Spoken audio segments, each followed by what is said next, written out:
The rain poured heavily against the grand windows of the Harrison estate, drumming a steady rhythm on the glass. Inside, the massive chandelier flickered as a gust of wind howled through the slightly open balcony door.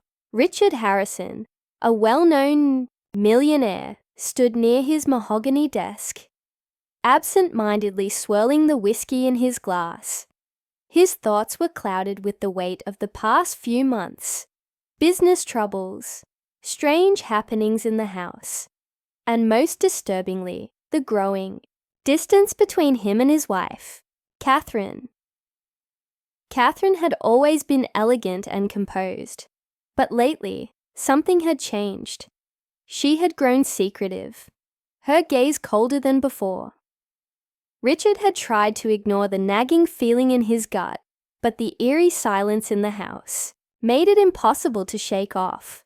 Servants whispered when they thought he wasn't listening, and he often caught them exchanging uneasy glances. Something was wrong. He could feel it. Just then, a sharp knock on the door jolted him out of his thoughts. He turned to see Martha, the maid, standing there. Her dark eyes were wide with fear, her usually neat uniform slightly crumpled. She hesitated for a moment before stepping inside, glancing over her shoulder as if someone was watching. "Mr. Harrison," she whispered urgently, her voice trembling. "Please, sir, don't go into that room." Richard frowned, setting his glass down. "What are you talking about, Martha?" She took a deep breath, her hands gripping the edge of her apron. "Your wife. She's planning something terrible. She told you to meet her in the study tonight, didn't she?" Richard stiffened. He had received a message from Catherine earlier that day, asking him to meet her in the study at midnight. It hadn't seemed unusual at the time, but now, looking at the sheer terror in Martha's eyes, he felt a chill creep down his spine. "You need to leave this house right now," Martha insisted. "She's going to—" She stopped suddenly, her face draining of color, as footsteps echoed in the hallway. Richard turned toward the door just as it swung open. Catherine stood there, her face calm, her smile polite but distant. Her golden hair was pinned up elegantly, and she wore a silk robe, as if she had just been preparing for bed. But something about her presence made the air in the room turn heavy. "Martha," Catherine said smoothly, her voice devoid of any warmth. "What are you doing here?" Martha's hands clenched at her sides, but she kept her head low. "I was just checking if Mr. Harrison needed anything, ma'am." Catherine's eyes flickered toward Richard. "Darling, are you coming? The study is ready. I've set up something special for you." Richard hesitated. His heart pounded against his ribs as he glanced between his wife and Martha. The storm outside raged on, thunder rumbling in the distance, as if warning him of the darkness lurking just beyond the doorway. Richard's grip tightened around the edge of his desk. He could feel the weight of Catherine's gaze on him, calm and unreadable, but Martha's warning echoed in his mind. He had always trusted his instincts in business, knowing when a deal felt wrong, when a handshake carried hidden intent, and right now, his instincts screamed at him to be careful. He forced a smile, pushing down the unease growing in his chest. "Of course, darling. Just give me a moment." Catherine held his gaze for a second longer before nodding. "Don't take too long," she murmured, then turned and disappeared down the dimly lit hallway. As soon as she was gone, Richard exhaled, his hands slightly trembling. He turned to Martha, who was still standing there, her expression etched with fear. "Tell me everything," he whispered. "Why are you saying this? What have you seen?" Martha hesitated, glancing at the door before stepping closer. "Sir, I know things that I shouldn't. I've overheard conversations, seen the way she moves around the house late at night, how she sends the other staff away before you return home. And today, I found something in the kitchen. A glass of wine, already poured.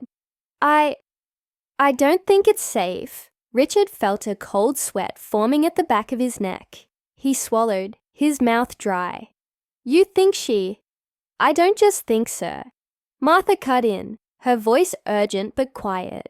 I know, and I'm afraid you won't make it out of that study if you go in there tonight. Richard's mind raced. He wanted to dismiss it, to believe that Catherine could never hurt him. But something inside him knew that things had changed between them. He thought about the little things, the sudden coldness in her voice, the way she seemed distant, detached. There was no warmth in her eyes anymore. And then there were the missing financial reports, the strange phone calls she would end the moment he walked into the room. His heart pounded harder. Could it be true? Could the woman he had built a life with, the woman he once loved, be planning something against him? Martha's hand shook as she reached into her pocket and pulled out a small note, hastily folded. I found this in the trash outside, she whispered. It's written in her handwriting. Richard took the note, unfolding it with careful hands. The message was short, but every word made his blood run cold. Midnight. It must be done by then. No mistakes. His breath caught. The words were sharp, deliberate, and the worst part, there was no name, no clear details, just an understanding between whoever had received it and the one who wrote it. Catherine's handwriting. A sudden wave of nausea washed over him. He had to get out, but how? If he made it obvious that he knew, he might not have the chance. He needed a plan, and he needed one fast. He looked up at Martha, who was watching him with desperate eyes. I need you to help me, he whispered. I need to know who she's working with, why she's doing this. Can you find out? Martha hesitated for a moment before nodding. I'll try, but please, sir, don't go into that room. Richard nodded, slipping the note into his pocket. He straightened, forcing his face into a calm mask. Just as the hallway lights flickered, the storm outside roared louder, the wind rattling the old windows of the mansion. With one last glance at Martha, he stepped into the dim corridor, heading toward the study. Richard walked down the dimly lit hallway, his footsteps muffled by the thick carpet. The storm outside roared louder, casting eerie shadows against the walls. His heart pounded, but he forced himself to stay calm. If Catherine really had something planned, he couldn't let her see any hesitation. He reached the heavy wooden door of the study and paused for a second before pushing it open. The room was warm, the fireplace crackling softly.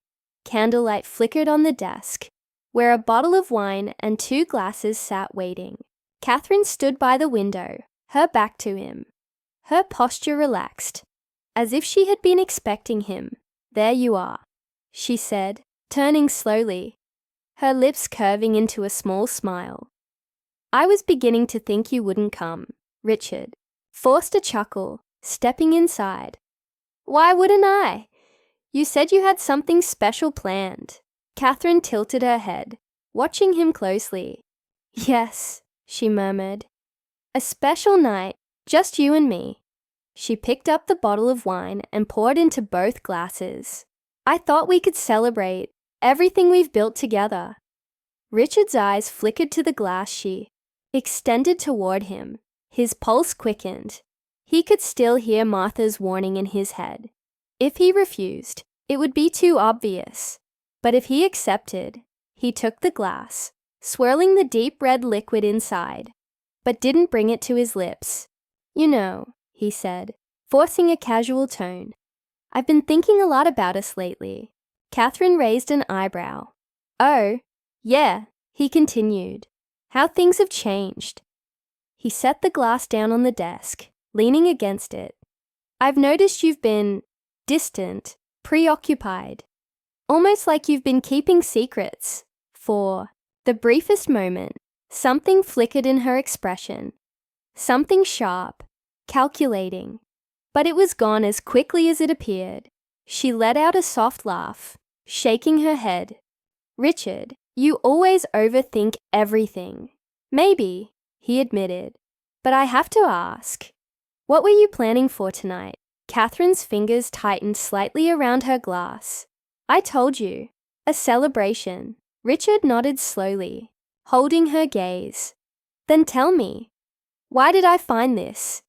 He pulled the note from his pocket and placed it on the desk. For the first time, Catherine's mask slipped. Her face paled slightly, and her eyes darted to the paper. She quickly recovered, letting out a short, breathless laugh. "Where did you get that?" "That doesn't matter," Richard said, his voice firm. "What matters is that I know something is going on, and I think you should tell me the truth before it's too late." The room fell silent, except for the steady crackling of the fire. Catherine stared at him for a long moment before setting her glass down. "All right," she finally said, her voice calm but cold. "You want the truth." She took a slow step toward him. "I never wanted this life, Richard. Not like this." Her tone was soft, almost regretful. "Do you have any idea how exhausting it is to live in your shadow, to always be the wife of the great Richard Harrison, while I fade into the background?" Richard's jaw tightened. "So what? That's your excuse," Catherine sighed, shaking her head. "It's not an excuse. It's reality, and I found a way to change it." She reached for the wine glass again, her fingers wrapping around the stem. "I never wanted to hurt you, you know. I just needed a way out. And this..." She gestured around the room, her voice barely above a whisper. This was the only way. Richard felt a slow, sinking dread settle in his stomach. "Who are you working with?" Catherine smiled, but there was no warmth in it. "It doesn't matter now." A sudden sound from the hallway made them both turn. Footsteps. Then the door burst open, and Martha rushed in, her face flushed with panic. "Sir, someone's outside, trying to..." Before she could finish, a loud crash came from the hallway. Richard moved quickly, grabbing Martha's arm and pulling her behind him. Catherine didn't flinch. She just stood there, watching, as if she already knew what was coming. Richard's mind raced. If she had planned something, then whoever was outside wasn't just an intruder. It was someone waiting to make sure the plan was carried through. He turned back to Catherine. "Cool them off." Catherine simply smiled, lifting the glass to her lips. "It's too late." Richard's heart pounded. He had no time to think. He grabbed the wine glass from her hand and threw it to the ground, the liquid splattering across the carpet. "I don't think so," he said through gritted teeth. Suddenly the study door slammed open again. A man in a dark suit stepped inside, his face partially hidden by the shadows. He looked at Catherine, then at Richard, his expression unreadable. "Change of plans," Catherine said, her voice cool. "Handle it now." Richard tensed, but before the man could take another step, there was a loud siren outside. Blue and red lights flashed through the windows, and the sound of police boots echoed through the house. Catherine's face finally changed, shock flashing in her eyes for the first time. Richard exhaled, turning to Martha. She was gripping the old telephone in her hand. "I called them before you even left for the study," she whispered. The officers rushed in, surrounding Catherine and the man in the suit. There was no struggle. Catherine simply straightened, her lips curling into a half smile. "I guess you win this round, darling." Richard watched as the officers cuffed her hands. He felt no victory in it, only a deep, aching sense of loss.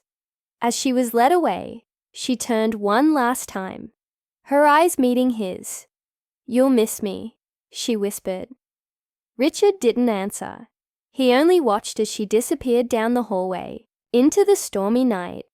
He let out a long breath, running a hand through his hair. The house was silent again, except for the distant sounds of police radios crackling. Martha stepped forward hesitantly. "Are you all right, sir?" Richard nodded slowly, though he wasn't sure if he meant it. "Thank you, Martha," he said, his voice quiet. "For everything." She gave him a small, understanding nod. And for the first time in a long while, Richard felt something close to relief. The storm outside began to calm,